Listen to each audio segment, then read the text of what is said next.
시청자 여러분 안녕하십니까. 올바른 펀드 투자의 길잡이 슬기로운 펀드 생활의 전지원입니다. 오늘도 여러 가지 펀드 시장의 상황과 그리고 이슈들을 좀 점검을 해보도록 하겠습니다. 새해 첫 슬기로운 펀드 생활, 오늘도 미래에셋 자산운용 마케팅본부의 김전욱 팀장과 함께 하도록 하겠습니다. 어서 모셔보죠. 안녕하십니까. 네, 안녕하세요. 네, 새해 복 많이 받으세요. 네, 새해 복 많이 받으시죠. 한 주간에. 네, 시청자분들께도 한 말씀 해주시죠. 한 주만에 다시 뵙는데도 불구하고 기분이 굉장히 새로운데요. 오늘이 2010년 첫 방송입니다. 그래서, 이 방송을 시청하시는 투자자 여러분들 모두 새해 복 많이 받으시고요. 또, 새해에는 좋은 일만 가득하시길 바라겠습니다. 네. 네. 못 보신 사이 1년 사이에 더 젠틀해지신 것 네. 오늘따라 좀 멋있어 보이십니다. 네.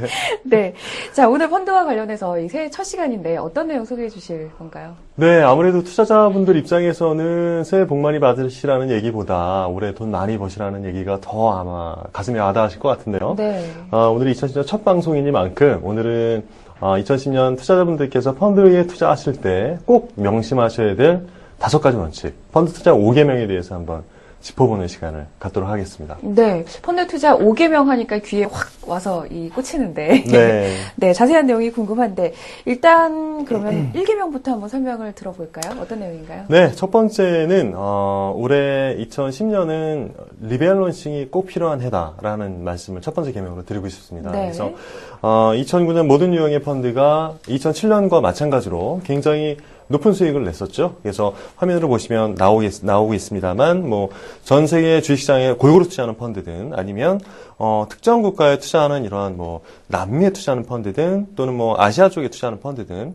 또는 다음 페이지 나오고 있는 중국이라든가 일본을 제외한 전 세계 어느 나라에 투자하는 펀드도 모두 수익을 많이 냈습니다. 네. 따라서 굉장히 높은 수익을 냈었는데요. 우리 투자분들께서 꼭 잊지 마셔야 될 게 2007년에도 이런 상황이 연출이 됐었다가 2008년에 시장이 굉장히 많이 조정을 받으면서 많이 투자에 실패를 가져왔던 경험이 있으시죠? 그래서 이번에는 올해 같은 경우는 이러한 2007년, 2008년에 있었던 그러한 투자의 어떤 실패 흐름을 다시 반복하지 말자라는 게 제가 가장 드리고 싶은 말씀이고요. 그러기 네. 위해서는 올해 가장 중요한 게 리밸런싱이라고 말씀드릴 수 있습니다. 그래서 리밸런싱이라는 게 2가지 형태로 진행이 될 수 있는데요. 첫 번째가 작년에 가격이 매우 많이 상승한 자산의 비중을 줄이고요. 대신에 가격이 하락한 자산의 비중을 늘리는 형태의 리밸런싱을 말씀드릴 수 있습니다. 따라서 예를 들어서 2009년 연초에 브라질의 주식형 펀드에 투자를 하셨다라고 하면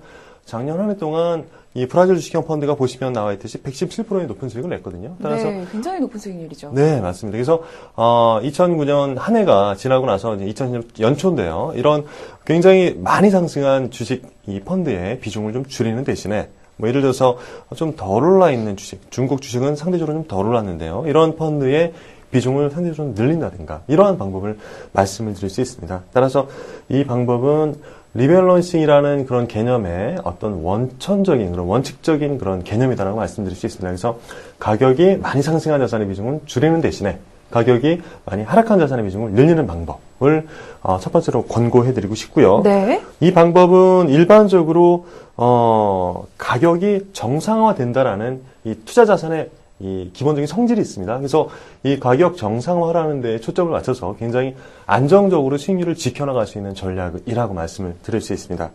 다만 이러한 방식의 리밸런싱은 먼저 시장에 대한 철저한 분석이 필요합니다. 따라서 예를 들어서 작년에도 시장이 올라가고 올해도 시장이 올라갈 수 있는 시장이 세계 여러 나라에는 많죠. 그래서 이런 시장의 비중을 굳이 줄일 필요는 없다는 생각이 듭니다. 따라서 이 철저한 그런 시장에 대한 분석 그리고 향후 올해 실적이라든가 또는 GDP 성장이 지속적으로 계속 이어질 수 있는 국가에 대한 비중은 굳이 줄이실 필요는 없다는 생각이 듭니다. 네. 지금 이제 표에서 볼 때는 일본 주식만 조금 안타까운 모습을 보이고 있고 나머지는 굉장히 높은 수익률을 기록을 하고 있는데 저수익률이 이제 연초 이후잖아요, 대장님. 네, 맞습니다. 그러면은 기존에 이제 저 중에 이제 하나의 펀드를 갖고 계신 분들 중에서 어떻게 보면은 아직은 저 수익률보다는 조금 낮은 수익률을 기록하고 계신 분들도 있을 거고 아직은 조금 손실을 기록하고 계신 분들도 있을 것 같은데 손실날 펀드의 경우에는 어떻게 하는 게 좋을까요? 글쎄요, 손실난 펀드도 마찬가지라고 생각이 됩니다. 그러니까 어쨌든 펀드를 지금 보유를 하고 계시든 또는 리밸런싱을 통해서 다른 펀드를 갈아타시든 기존의 자산은 그대로 있다는 네. 원칙은 뭐 변함이 없거든요. 따라서 향후 시장의 어떤 방향성을 우리가 먼저 가늠을 해봐야 되는데요. 내년도 시장의 방향성은 뭐 지난 시간에도 몇 번 말씀을 드렸습니다만 가장 중요한 게 실적과 그리고 이 어떤 성장세의 지속 여부입니다. 따라서 이 두 가지 요인을 가지고 있는 시장, 뭐 지난 시간에 말씀을 드렸던 뭐 예를 들어서 대표적인 브라질이라든가 또는 중국이라든가 이런 시장에 대한 그런 이 보유 여부는 지속되어야 된다는 생각을 할 수 있고요. 뭐 투자 시점에 따라서 일부 투자자는 굉장히 많은 이익을 낼 수도 있고요. 연초이후 많은 이익을 냈으니까 또 어떤 투자자는 뭐 만족스럽지 못한 이익을 내거나 또는 손실을 보고 있는 투자자분들이 얼마든지 계실 수 있는데요. 이런 투자자분들이라고 하셔도 역시 향후의 방향성을 놓고 봤을 때는 뭐 이런 브라질 주식이라든가 또 이런 펀드에 가입하고 계신 투자자분이라고 하면 계속해서 보유를 하시는 게 맞는 게 아니냐라는 생각을 해볼 수 있습니다. 네, 비중 조절이 좀 필요하다라는 말씀. 사실 손실을 기록하고 있는 펀드의 경우는 조금 그냥 아예 안 건드리고 그냥 방치하는 분들이 계신데 사실 그거는 바람직한 방법이 아니겠죠. 그것도 굉장히 바람직하지 않은 방법이고요. 앞서 첫 번째 리밸런싱 방법을 말씀드렸는데 말씀하신 것과 연관해서 두 번째 리밸런싱 방법이 바로 말씀하신 부분인데요. 네. 이 기존 보유하고 있는 펀드를 점검을 통해서 펀드를 가입하시고 그냥 방치하는 게 능사는 아니고 당연히 안 좋은 방법이죠. 따라서 네. 향후의 시장의 방향성을 가늠해서 유망한 펀드로 갈아타는 이 리밸런싱 전략이 제가 드리고 싶은 두 번째 리밸런싱 전략입니다. 따라서 앞서 첫 번째 가격이 상승한 자산의 비중을 줄이고 가격이 하락한 자산의 비중을 늘리는 게 원칙적인 리밸런싱이라고 하면 수 번째 방법은 수익률을 보다 제고시킬 수 있는 그러한 새로운 형태의 리밸런싱 형태라고 말씀드릴 수 있고요. 물론 어려울 수는 있습니다만 꼭 이루어져야 되는 이 리밸런싱이라고 말씀드릴 수 있습니다. 따라서 기존에 보유하고 있는 예를 들어서 말씀드렸습니다만 일본 시장에 대한 견해들은 모든 전문가의 견해가 다 일치를 합니다. 내년도 네. 시장도 역시 좋지 않을 거다라는 견해를 가지고 있기 때문에 지금 가지고 있는 일본 주식형 펀드가 물론 손해를 많이 보고 계시거나 또는 뭐 이익을 못 내고 계신 펀드라고 하셔도 이러한 펀드의 비중은 당연히 향후의 전망이 안 좋기 때문에 줄이는 게 바람직하다는 얘기죠. 따라서 이러한 형태의 향후의 성장 가능성이 높은 주식 펀드로 또는 또 다른 펀드로 이렇게 갈아타시는 전략 이런 것들이 보다 바람직한 리밸런싱이라고 말씀드릴 수 있고요. 앞서 말씀드렸던 첫 번째 방법보다는 다소 공격적입니다. 그리고 다소 액티브한 형태의 리밸런싱 전략입니다. 따라서 중장기적인 투자보다는 보다 단기적인 목적을 가지고 투자하시는 투자분들께 어울리는 그러한 전략이다라고 말씀을 드릴 수 있습니다. 네. 자, 리밸런싱에 대해서 강조를 해 주셨고요. 그렇다면 리밸런싱과 함께 언뜻 생각할 때 이제 어떤 분산 투자라든지 조금 골고루 이렇게 평형 감각을 가지고 투자하는 것도 굉장히 중요할 것 같은데 어떤가요? 네, 맞습니다. 두 번째 개명이요. 네. 말씀하신 것처럼 네. 자산 배분과 분산 투자입니다. 네, 제가 먼저 말씀을 드려서 고마우셨으니까.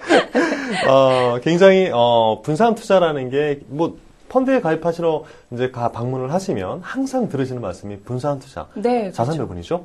그만큼 중요한 개념이기 때문에 많이 들으신다라고 말씀드릴 수 있고요. 따라서 항상 투자를 하실 때, 펀드에 투자하실 때는 자산 배분과 분산 투자는 원칙적으로 가져가시는 게 중요하다고 말씀드릴 수 있습니다. 2009년 글로벌 증시는 아까 말씀드렸듯이 굉장히 풍부한 유동성과 그리고 정부의 경기 부양책 이 두 가지 요인에 의해서 굉장히 많이 상승을 했습니다. 하지만 올해 2010년은 이러한 정부의 강력한 경기 지원책도 줄어들 거고요. 또 이에 따라서 유동성도 시장에서 좀 줄어드는 방향으로 전개될 가능성이 굉장히 높습니다. 따라서 작년처럼 높은 상승률을 보이기 어렵다는 게 모든 전문가들의 의견이고요. 따라서 이런 거에 대비를 하셔야 될 것 같고요. 또 하나는 2010년은 시장별로 굉장히 차별화되는 시장이 전개가 될 가능성이 높습니다. 따라서 네. 이러한 시장에 대해서 우리가 분석을 하고 하는 절차가 필요하겠습니다만 역시 옥석을 가려내는 건 굉장히 어렵거든요. 따라서 자산 배분과 분산 투자가 굉장히 중요하다는 말씀드릴 수 있고요.